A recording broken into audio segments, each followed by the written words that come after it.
Hello, hello, everyone. Welcome to Sarah Sparkling Nail Studio. Today I am using Midnight Roast from the most recent sub box, or I guess I should say, was it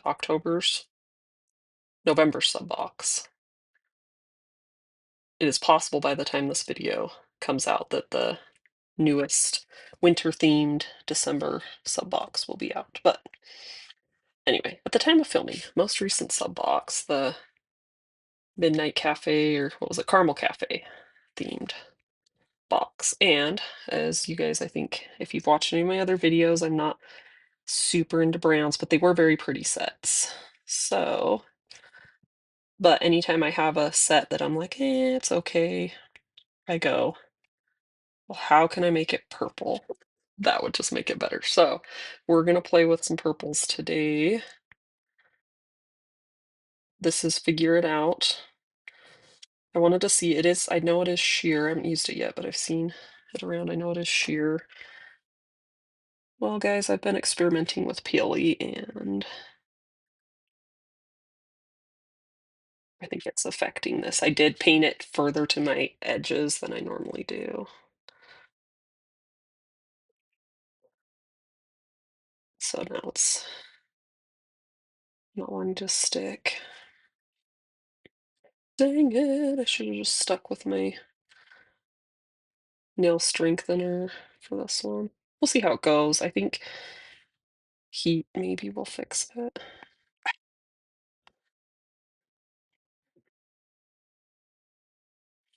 Okay, let's figure it out.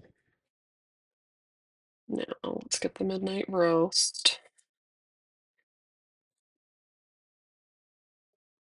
Well, the sheerness is not showing up, so I wonder if it's really going to make that much of a difference. It may not. If that's the case, then we probably just won't worry about the purple and I'll just slap on Midnight Roast. I wanted to try this one because it reminds me of like the Cat's Eye look, which Color Street hasn't found a way to do yet, or at least they haven't come out with anything. But I always love seeing cat eye nails. They're so fun. And so I wanted to wear this and just see how it is.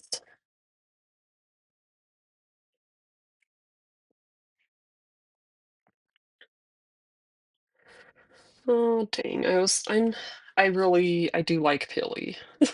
It's a learning curve. I guess I need to get Bonder. I'm still trying to figure out how that works though. I've been asking around. So you do PLE and then you do Bonder on top and I guess just makes it stick is the purpose. That does not even want to like stick on the tip of my nail. I try not to paint all the way to the tips because I know that that's always a tricky place to get it to stick. Anyway, I'm hoping to redo my nails soon, so this is fine. So I want to see. All right, so this other set that I have here, this is Chills and Thrills, which is pretty sheer from the last year's Halloween DIY. I don't know if you can see that. It's like a jelly. And so I thought if it doesn't show through super well, we could try doing it over. I kind of want to see what this looks like just on a bare nail just to compare.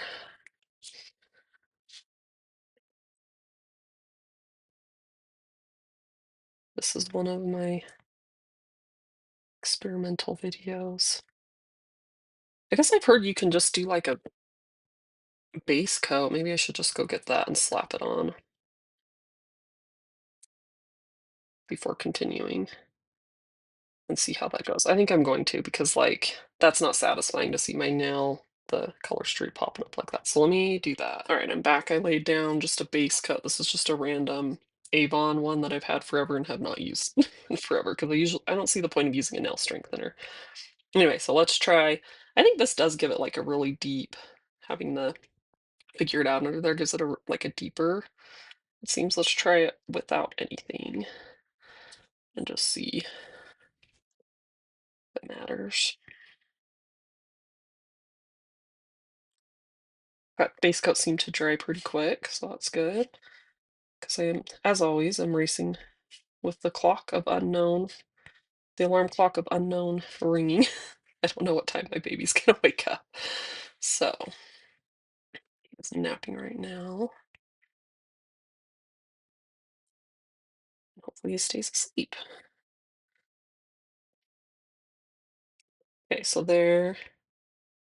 I think it maybe is slightly I don't think it's enough for like it to matter. Okay, and then I wanted to try, let's leave that one how it is. I want to try putting it over, putting the chills and thrills, the purple over top and see. I wonder if I really want to do that though, because I think it's gonna change. It might be too like bam, here's purple.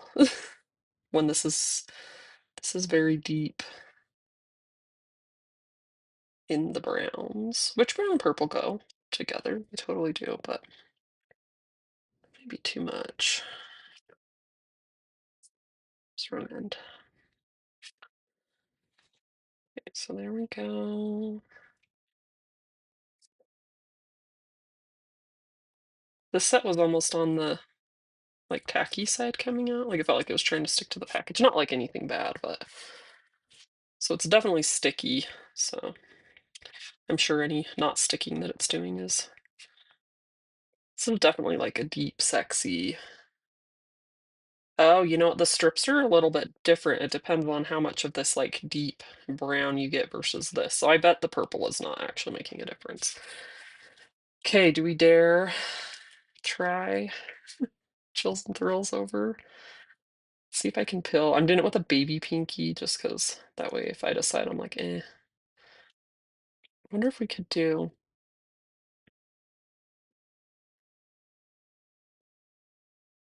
we could just compare it like on this. Oh wow. So yeah, so it's gonna be like very purple. It's not. Yeah, I think that's just gonna look like I just have a, hey, here's purple. So maybe I just put on mid-rate roast and just enjoy, see if I can appreciate any kind of cat's eye. Oh, I've totally been neglecting this side. Let's do. These are really pretty sets, even if you're not a brown lover. I think I just need a new. That's why I laid out too, because depending on, yeah, those are kind of on the longer side, my pinkies. I do love that, like really deep. Are pretty.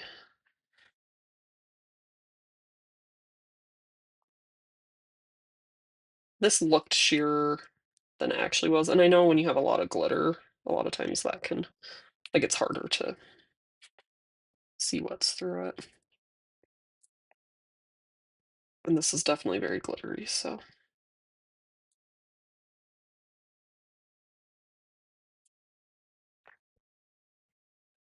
pretty, pretty.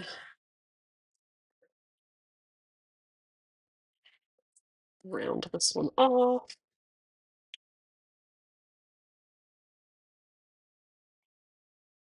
Super excited for December's box, though. The theme looks amazing. I did see the like official sneak peeks. They had two of them. And I guess I shouldn't say too much because if you're someone who likes the surprise. Anyway, I'm very much looking forward to the box. It looks very magical, very on season.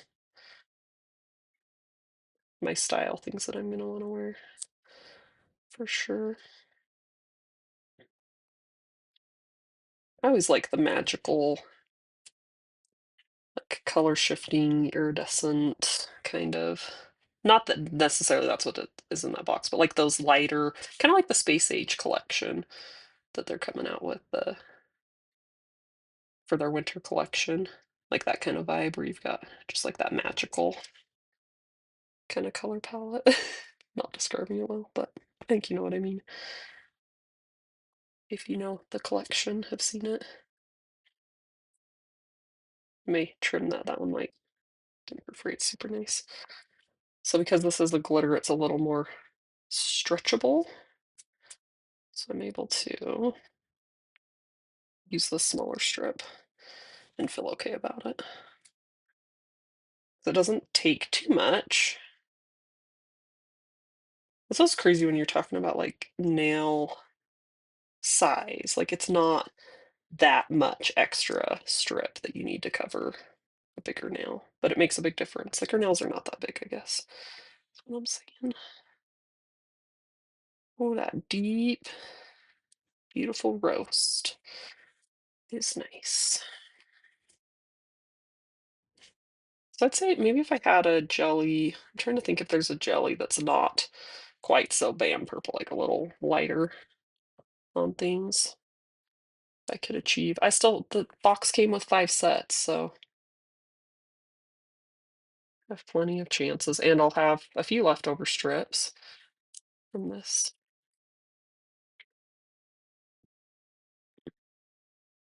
So I had a new fear unlocked this past like week or so ago. I was expecting a package tracked, right?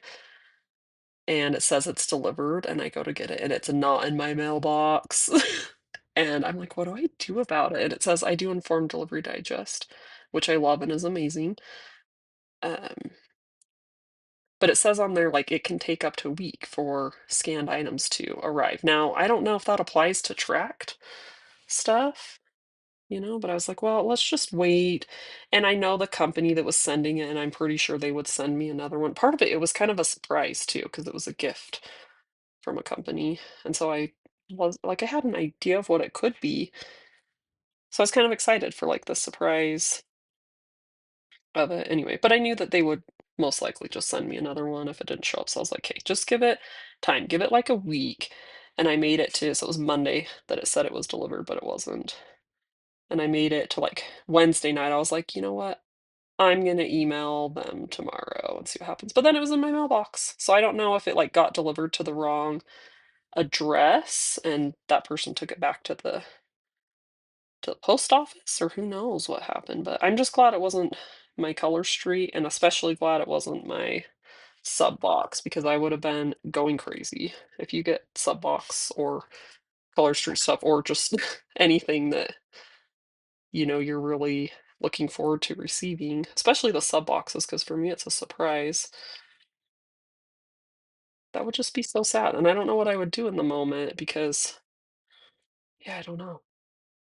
Just like waiting in limbo and being like, I don't know when it's gonna come is hard. Anyway, so that's my new fear that that'll happen to something else that I'm really looking forward to getting.